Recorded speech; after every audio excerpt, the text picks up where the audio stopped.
হরে কৃষ্ণ হরিবোল ভক্তমণ্ডলী, আজকে আমরা জানব সকলেই মনের প্রশ্ন, ভগবান কেন পৃথিবীর সৃষ্টি করলেন, ঐশ্বরিক উদ্দেশ্য বোঝা।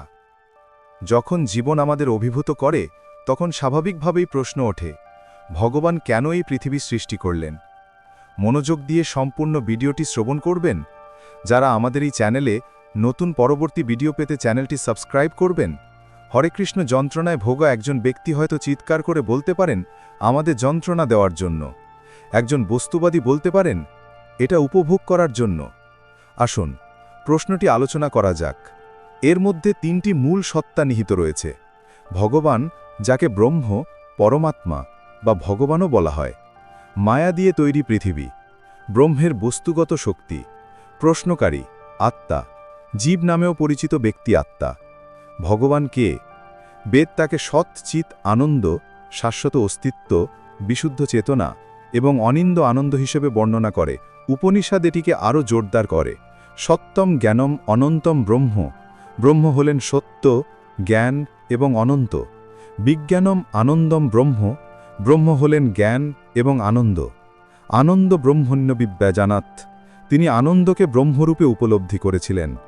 এইগুলি ছাড়াও ঈশ্বর কারুণ্য, করুণা, কৃপা, দৈবিক করুণা, সত্য, প্রেম, দয়া, ক্ষমা ইত্যাদির মতো অসীম গুণাবলীর অধিকারী। জগৎ কিভাবে সৃষ্টি হয়েছে এবং এটি কি থেকে গঠিত?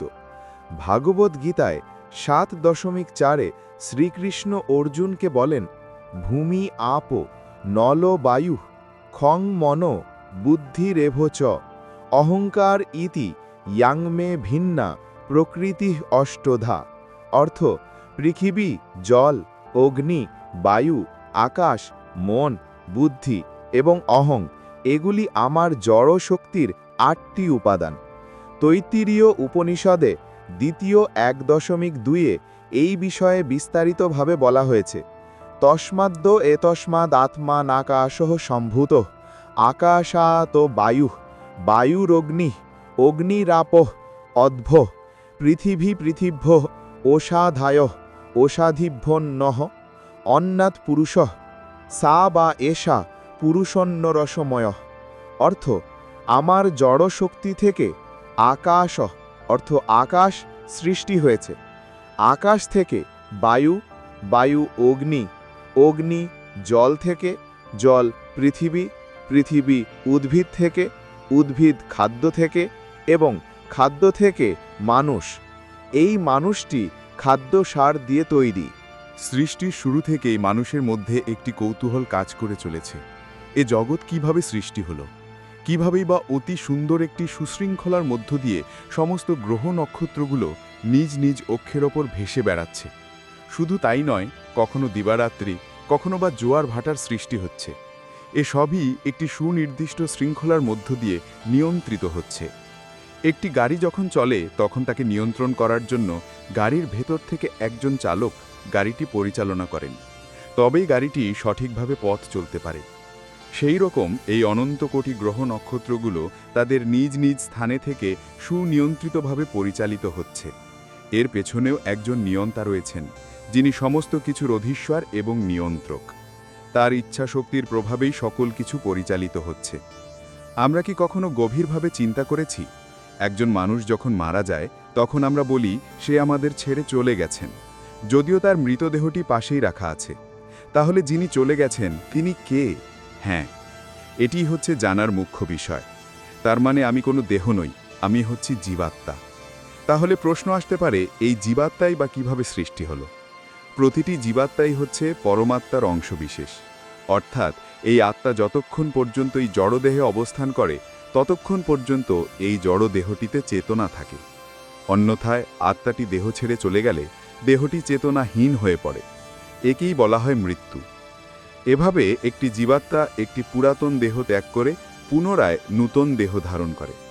এরকম বিভিন্ন জাগতিক ও পারমার্থিক বিষয় সম্পর্কে অজানা তথ্যগুলো বিশদভাবে এই গ্রন্থে আলোচনা করা হয়েছে। এই সমস্ত তথ্য শ্রীমদ্ ভাগবতম, শ্রীমদ্ ভগবদ্গীতা, ব্রহ্মসংহিতা এবং অন্যান্য আনুষঙ্গিক সহায়ক শাস্ত্রীয় উৎস থেকে চয়ন করা হয়েছে। ভগবানের সমগ্র সৃষ্টিতে 2 প্রকারের জগৎ রয়েছে। একটি হচ্ছে চিন্ময় জগৎ এবং অপরটি হচ্ছে জড়জগৎ। এর মধ্যে 3 ভাগ চিন্ময় জগৎ এবং কেবলমাত্র 1 ভাগ হচ্ছে জড়জগৎ। চিন্ময় জগতের পরিচিতি। গোলক বৃন্দাবন। গোলক বৃন্দাবন হচ্ছে চিন্ময় জগতের সর্বোচ্চ ধাম। আদি এই চিন্ময় গোলকধামটি দেখতে সুবিশাল পদ্মফুলের মতো। এটাই হচ্ছে পরমেশ্বর ভগবান শ্রীকৃষ্ণের পরম ধাম। এই চিন্ময় ধামকে আলোকিত করার জন্য কোনো সূর্য বা নক্ষত্রের প্রয়োজন হয় না। মূলত এই গোলক বৃন্দাবন ধাম থেকে যে ব্রহ্মজ্যোতি নির্গত হয়, তার আলোতেই সমস্ত চিন্ময় জগৎ আলোকিত হয়। এখানে ঋতু মানেই বসন্তকাল। সেখানকার বৃক্ষগুলো হচ্ছে কল্পবৃক্ষ, গাভীগুলো হচ্ছে সুরভি গাভী। সেখানকার ঘরবাড়ি এবং রাস্তাগুলো চিন্তামণি পাথর দ্বারা নির্মিত। সেখানে সহস্র শত লক্ষ্মী দেবী একনিষ্ঠ প্রেমময় শ্রদ্ধা ও ভক্তির সাথে শ্রীকৃষ্ণের সেবা করে চলেছে। মূলত গোলকের লক্ষ্মী দেবীরাই হচ্ছেন অনন্তকোটি বৈকুণ্ঠলোকের লক্ষ্মী দেবীদের উৎস। সেখানে চলা মানেই নৃত্য এবং কথা মানেই গীত। মূলত এই গীত থেকেই গীতা শব্দটি এসেছে। পরম আনন্দময় সেই জগৎ। কোনো জন্ম মৃত্যু জড়াবাধি রোগশোকের লেশ পর্যন্ত নেই সেখানে। সদা নিত্য এবং আনন্দময় কৃষ্ণের সেই পরম ধাম। কৃষ্ণ সেখানে তার সখাদের সাথে মনের আনন্দে গাভী চড়ান এবং নানান রকম লীলাবিলাসের মাধ্যমে সবাইকে মহানন্দে সর্বদা মাতিয়ে রাখেন। ব্রহ্মজ্যোতি এবং বৈকুণ্ঠ ধাম গোলক বৃন্দাবন থেকে যে ব্রহ্মজ্যোতি নির্গত হচ্ছে, তার আলোতেই সমস্ত চিন্ময় জগৎ আলোকিত হচ্ছে। এই ব্রহ্মজ্যোতির মাঝে রয়েছে অসংখ্য চিন্ময় গ্রহপুঞ্জ। প্রতিটি গ্রহপুঞ্জগুলো হচ্ছে এক একটি বৈকুণ্ঠ জগৎ। ভগবান শ্রীকৃষ্ণের সাংস প্রকাশ শ্রীনারায়ণ হচ্ছেন এক একটি বৈকুণ্ঠ লোকের অধীশ্বর, অর্থাৎ ভগবান এখানে শ্রীনারায়ণ রূপে পূজিত হন। প্রতিটি বৈকুণ্ঠে একজন করে নারায়ণ এবং লক্ষ্মী দেবী রয়েছেন। সেখানকার সকলেই হচ্ছেন নিত্যমুক্ত জীব। এরা সকলেই ভগবান শ্রীনারায়ণের মতো স্বরূপ প্রাপ্ত হন, অর্থাৎ 4 বাহু বিশিষ্ট চতুর্ভুজাকৃতির চিন্ময় দেহ প্রাপ্ত হন। চিন্ময় জগতে অনন্ত কোটি বৈকুণ্ঠ ধাম। সাধারণত বৈধি ভক্তির মাধ্যমে যারা ভগবানের আরাধনা করেন, তারা মুক্তির পর বৈকুণ্ঠ ধাম প্রাপ্ত হন। একইভাবে যারা ভগবানের আদিরূপ শ্রী ব্রজেন্দ্র নন্দন কৃষ্ণের প্রেমময়ী সেবায় যুক্ত, তারা মুক্তির পর গোলক বৃন্দাবনে প্রবেশ করেন। আর যারা ভগবানের নিরাকার রূপের উপাসক অথবা ভগবানের প্রতি বিরুদ্ধাচরণ করে মুক্তি লাভ করেন বলে তারা এই ব্রহ্মজ্যোতিতে লীন হয়ে থাকেন, একে বলা হয় সাযুজ্য মুক্তি। এটাই হচ্ছে মায়াবাদী এবং আসরিক প্রকৃতির জীবদের পরমাগতির স্থান। তারা কখনোই ভগবত ধামে প্রবেশ করতে পারে না। ভগবান তাদের কাছে নিরাকার রূপে প্রকাশিত হন। চিন্ময় জগতের সর্বোচ্চ ধাম হচ্ছে গোলক বৃন্দাবন। এই গোলকধাম এবং বৈকুণ্ঠ ধামের মাঝেও ভগবানের আরও 3টি চিন্ময় ধাম রয়েছে। পর্যায়ক্রমিকভাবে সেই ধামগুলোর পরিচিতি দেওয়া হল। গোলক বৃন্দাবন, স্বয়ং ভগবান এখানে শ্রী ব্রজেন্দ্রনন্দন কৃষ্ণ রূপে অবস্থান করেন। মূলত এটিই হচ্ছেন ভগবানের আদিরূপ। মথুরা, মথুরেশ কৃষ্ণ এবং তদ্রূপ অভিমান দ্বিভুজ এবং চতুর্ভুজ রূপে অবস্থান করেন। দ্বারকাপুরী, দ্বারকাধীশ কৃষ্ণ তদ্রূপ অভিমান দ্বিভুজ এবং চতুর্ভুজ রূপে অবস্থান করেন। অযোধ্যা, ভগবান এখানে শ্রীরামচন্দ্র তথা দ্বিভুজ রূপে অবস্থান করেন। বৈকুণ্ঠ ধাম, এখানে ভগবান শ্রীনারায়ণ তথা চতুর্ভুজ রূপে অবস্থান করেন। চিন্ময় জগতের বৈশিষ্ট্য হচ্ছে মহাপ্রলয়ের সময় সমস্ত কিছু ধ্বংস হলেও এই চিন্ময় গ্রহলোকগুলোর কোনো নাশ হয় না। এখানে সব কিছুই অবিনশ্বর এবং নিত্য আনন্দময়। সেই জগতে যে একবার যান, তাকে আর এই নশ্বর জড়জগতে ফিরে আসতে হয় না। জন্ম মৃত্যু জরা ব্যাধি দুঃখ কষ্টের লেশ পর্যন্ত নাই সেখানে। সেটাই হচ্ছে সকল জীবের পরমাগতির স্থান, জড় জগতের সৃষ্টি। জড় জগৎটি হচ্ছে চিন্ময় জগতের সম্পূর্ণ বিপরীত। এখানে সব কিছুই ক্ষণস্থায়ী এবং নিত্য দুঃখময়। প্রতিনিয়তই ধ্বংস এবং সৃষ্টিলীলা চলতেই এই জড়জগতে। ভগৎ বিমুখী অধপতিত জীবেরাই এখানে বাস করে। সৃষ্টির আদিতে শ্রীকৃষ্ণের প্রথম প্রকাশ হচ্ছেন শ্রী বলরাম, তার থেকে মহাসংকর্ষণ এবং মহাসংকর্ষণ থেকে ভগবানের ৩ পুরুষ অবতার কারণদক্ষাই বিষ্ণু, গর্ভদক্ষাই বিষ্ণু এবং ক্ষীরদক্ষাই বিষ্ণু প্রকাশ হয়। মহাবিষ্ণুর প্রকাশ জড়জগৎ সৃষ্টির শুরুতে কখনো কখনো একখণ্ড চিন্ময় মেঘ ব্রহ্মজ্যোতি সমন্বিত চিদাকাশের একটি ক্ষুদ্র অংশকে আচ্ছাদিত করে। সেই আচ্ছাদিত অংশের নাম মহত্তত্ত্ব। তারপর ভগবান নিজেকে মহাবিষ্ণুরূপে বিস্তার করেন এবং এই মহত্তত্ত্বের জলে শায়িত হন। সেই জলকে বলা হয় কারণ সমুদ্র বা কারণ জল। গর্ভদক্ষাই বিষ্ণুর প্রকাশ মহাবিষ্ণু আবার প্রতিটি ব্রহ্মাণ্ডের ভেতরের অর্ধেকটা অংশ জল দ্বারা পূর্ণ করে গর্ভ সাগর সৃষ্টি করেন এবং এর মধ্যে নিজেকে পুনরায় গর্ভদক্ষাই বিষ্ণুরূপে প্রকাশ করেন। সেখানে তিনি গর্ভসমুদ্রে সর্পাকৃতি শেষ নাগের কুণ্ডলীর শয্যার ওপর যোগনিদ্রায় শায়িত হন। তার নাভিকমল থেকে নির্গত হয় পদ্মনাল। সেই পদ্মনালের ওপর ব্রহ্মাণ্ডের রচয়িতা ব্রহ্মার জন্ম হয়। গর্ভদক্ষাই বিষ্ণু ভগবানের নির্দেশানুসারে জীবের কামনা বাসনা বৈচিত্র্য অনুসারে ব্রহ্মা সেই ব্রহ্মাণ্ডের মধ্যে বিভিন্ন আকৃতিসম্পন্ন জীবদের সৃষ্টি করেন। তিনি সূর্য, চন্দ্র ও অন্যান্য দেবতাদের সৃষ্টি করেন। এক একটি ব্রহ্মাণ্ডের আকৃতি ভেদে এর অভ্যন্তরস্থ গ্রহলোকের সংখ্যাও বিভিন্ন হয়ে থাকে। যেমন আমাদের ব্রহ্মাণ্ডে গ্রহলোকের সংখ্যা মোট 14টি। এগুলি হল: ১. সত্যলোক বা ব্রহ্মলোক, ব্রহ্মাজির নিবাস। ২. তপলোক, ব্রহ্মার 4 পুত্র সনক, সনাতন, সনন্দন এবং সনৎকুমারদের নিবাস। ৩.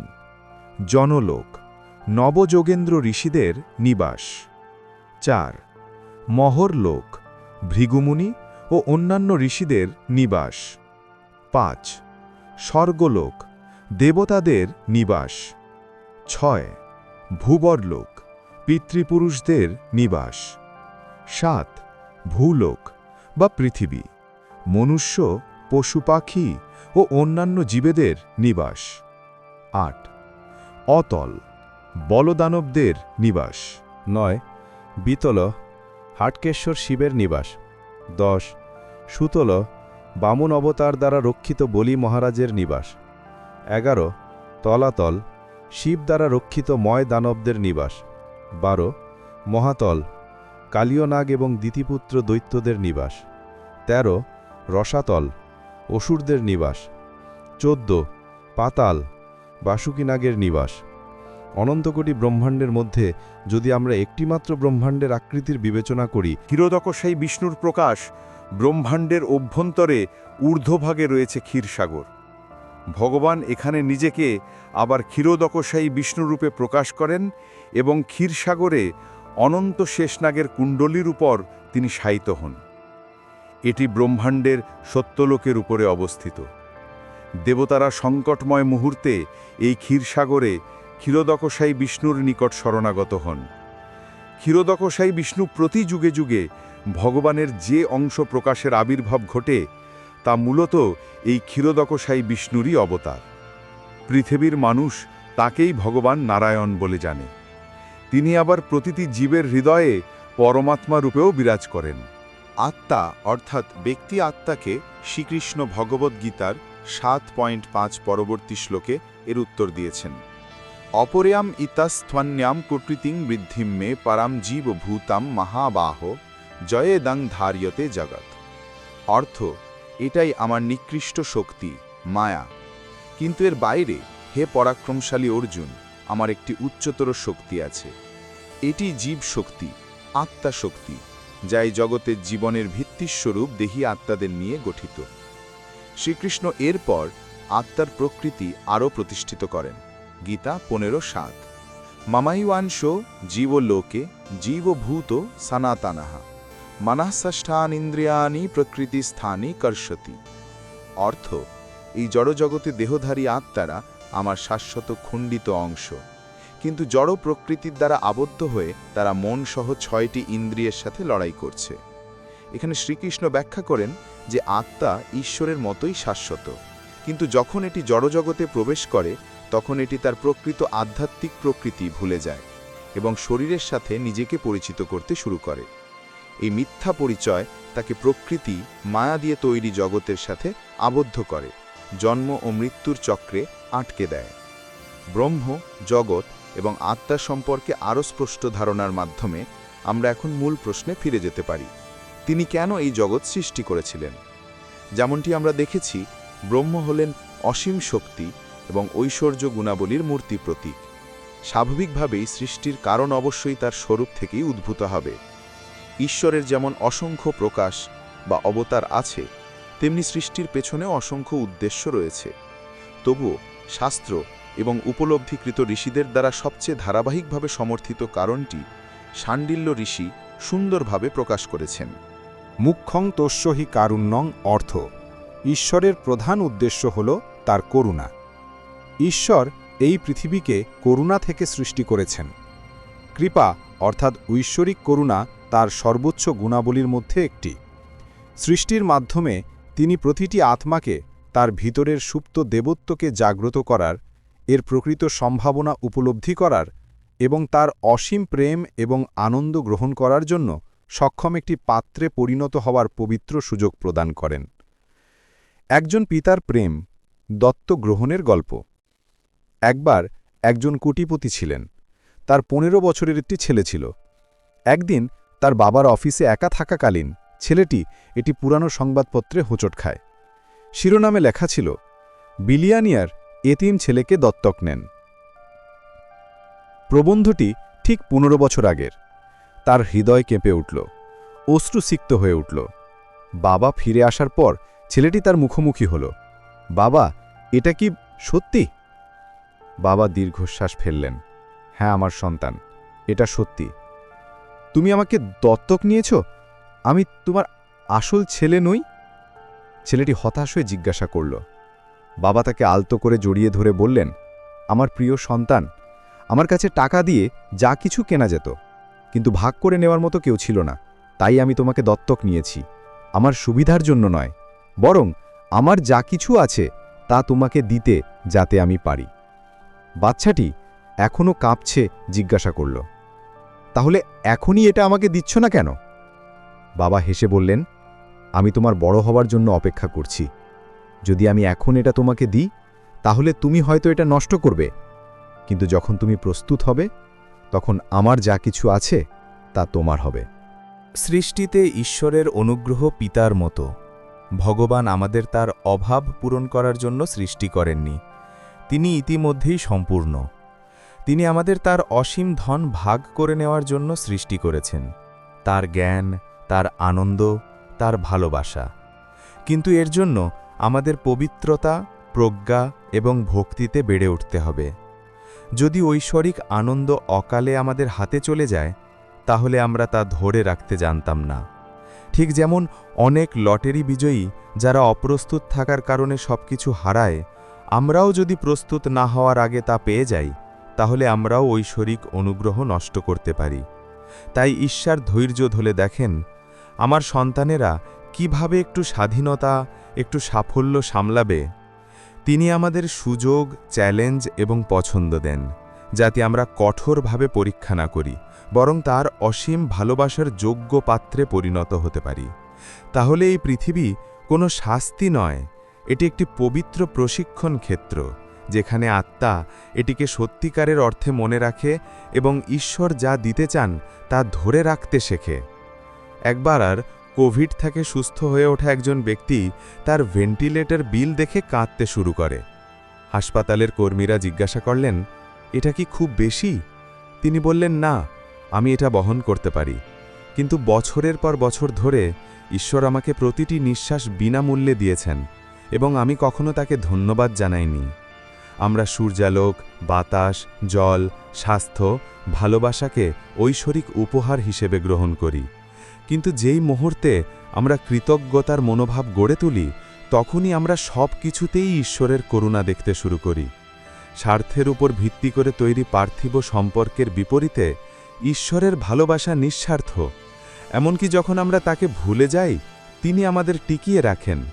যখন ঈশ্বরকে চ্যালেঞ্জ করা হয়, তিনি ভালোবাসার সাথে সাড়া দেন। কেরালায় কমিউনিস্ট ঢেউয়ের সময় একজন নাস্তিক বক্তা একটি পাবলিক লনে দাঁড়িয়ে ঘোষণা করেছিলেন, ঈশ্বর নেই, আর যদি কেউ থেকে থাকে তাহলে তিনি যেন 60 সেকেন্ডের মধ্যে আমাকে মেরে ফেলেন। তিনি তার সামনে একটি ঘড়ি রেখে অপেক্ষা করেন। 1 মিনিট পর তিনি আত্মতৃপ্তির সাথে বলেন, দেখুন, আমি আপনাকে বলেছিলাম ঈশ্বর নেই। জনতা হতবাক এবং নীরব হয়ে দাঁড়িয়ে থাকে। ঠিক তখনই একজন সাধু এগিয়ে এসে বলেন, ঈশ্বর আমাদের চিরন্তন পিতা। যদি কোনো শিশু তার পিতাকে চিৎকার করে বলে, যদি তুমি থেকে থাকো তাহলে আমাকে মেরে ফেলো, তাহলে কি কোনো পিতা কেবল নিজেকে প্রমাণ করার জন্য এমন করবেন? না, কারণ একজন পিতা ধ্বংস করেন না, তিনি রক্ষা করেন। ঈশ্বরের নীরবতা উদাসীনতা নয়, এটি করুণা। উপসংহার: ঈশ্বর কেন এই পৃথিবী সৃষ্টি করলেন? তিনি একা ছিলেন বলে নয়, আমাদের কাছ থেকে তার কিছুর প্রয়োজন ছিল বলেও নয়। তিনি এই পৃথিবীকে নিছক করুণা এবং ভালোবাসা দিয়ে সৃষ্টি করেছেন, কারণ তিনিই হলেন করুণা স্বরূপ, কৃপা স্বরূপ, প্রেম স্বরূপ। সৃষ্টি হলো একটি পবিত্র ক্ষেত্র, যেখানে জীব বিকশিত হওয়ার, বেড়ে ওঠার এবং ভগবান যে অসীম জ্ঞান এবং আনন্দ ভাগ করে নিতে চান তা গ্রহণ করার জন্য প্রস্তুত হওয়ার সুযোগ পায়। এটি কোনো শাস্তি নয়, এটি একটি উপহার, আমাদের প্রকৃত সম্ভাবনাকে জাগ্রত করার জন্য তৈরি একটি প্রশিক্ষণ ক্ষেত্র। আমরা প্রায়শই ঈশ্বরকে একজন বিচারক হিসাবে কল্পনা করি, কিন্তু তিনি একজন প্রেমময় পিতামাতার মতো, যিনি ধৈর্য ধরে আমাদের তার কাছে ফিরিয়ে নিয়ে যান। তিনি শাস্তি দেন না, তিনি আলিঙ্গন করেন। সমুদ্রে ঢেউ ওঠা এবং পড়ার মতো আমরা হয়তো আলাদা বোধ করতে পারি, কিন্তু আমরা সর্বদাই তারই। আমরা ঈশ্বর থেকে আলাদা নই, আমরা তারই। এবং প্রতিটি মুহূর্ত, প্রতিটি নিঃশ্বাস, প্রতিটি সূর্যোদয়, প্রতিটি দয়ার মাধ্যমে তিনি দান করে চলেছেন। আমরা এটা অর্জন করেছি বলে নয়, বরং সত্যিকারের ভালোবাসা কারণ ছাড়াই দায় বলে। যখন আমরা প্রস্তুত থাকি, যখন হৃদয় পবিত্র এবং আত্মসমর্পণকারী হয়, তখন ঈশ্বর কেবল বলেন, আমার যা কিছু আছে তা তোমার। মনে রাখার মতো উক্তি: যখন জীবন তোমাকে অভিভূত করে, তখন মনে রাখবেন যে ঈশ্বর এই পৃথিবী নিজের জন্য তৈরি করেননি, বরং তোমার সাথে তার আনন্দ ভাগ করে নেবার জন্য তৈরি করেছেন। যখন তোমার হৃদয় তার অনুগ্রহ গ্রহণের জন্য প্রস্তুত।